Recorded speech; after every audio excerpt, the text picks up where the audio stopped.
A Christmas Carol in Prose, being a ghost story of Christmas, by Charles Dickens. Stave 1. Marley's Ghost. Marley was dead to begin with. There was no doubt whatever about that. The register of his burial was signed by the clergyman, the clerk, the undertaker, and the chief mourner. Scrooge signed it, and Scrooge's name was good upon change for anything he chose to put his hand to. Old Marley was as dead as a doornail. Mind, I don't mean to say that I know of my own knowledge what there is particularly dead about a doornail. I might have been inclined myself to regard a coffin nail as the deadest piece of ironmongery in the trade. But the wisdom of our ancestors is in the simile, and my unhallowed hand shall not disturb it, or the country's done and my unhallowed hand shall not disturb it, or the country's done for.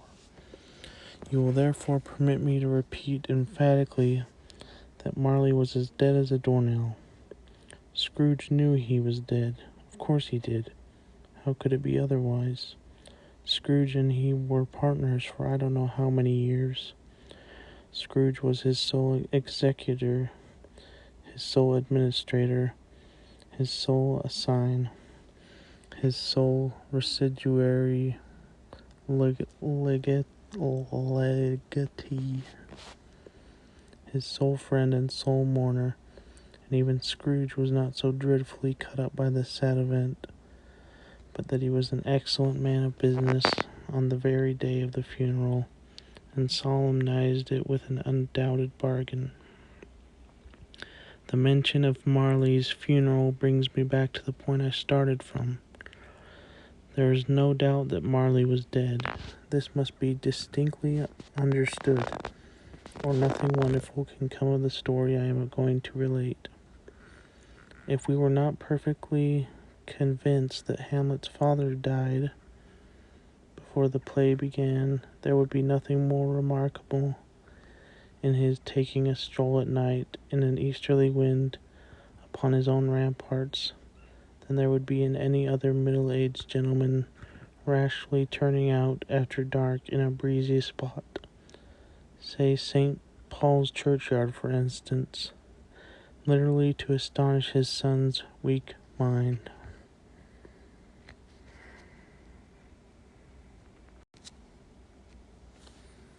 Scrooge never painted out old Marley's name. There it stood, years afterwards, above the warehouse door. Scrooge and Marley. The firm was known as Scrooge and Marley. Sometimes people new to the business called Scrooge Scrooge, and sometimes Marley, but he answered to both names. It was all the same to him. Oh, but he was a tight-fisted hand at the grindstone, Scrooge, a squeezing, wrenching, grasping, scraping, clutching, covetous old sinner, hard and sharp as flint, from which no steel had ever struck out generous fire, secret and self-contained, and solitary as an oyster. The cold within him froze his old features, nipped his pointed nose, shriveled his cheek, stiffened his gait, made his eyes red, his thin lips blue, and spoke out shrewdly in his grating voice. A frosty rime was on his head, and on his eyebrows and his wiry chin. He carried his own low temperature always about with him. He iced his coffee in the dog days. He iced his office in the dog days, and didn't thaw it 1 degree at Christmas. External heat and cold had little influence on Scrooge. No warmth could warm, no wintry weather could chill him. External heat and cold had little influence on Scrooge. No warmth could warm, no wintry weather chill him. No wind that blew was bitterer than he. No falling snow was more intent upon its purpose. no pelting rain less open to entreaty. Foul weather didn't know where to have him. The heaviest rain and snow and hail and sleet could boast of the advantage over him in only one respect. They often came down handsomely, and Scrooge never did.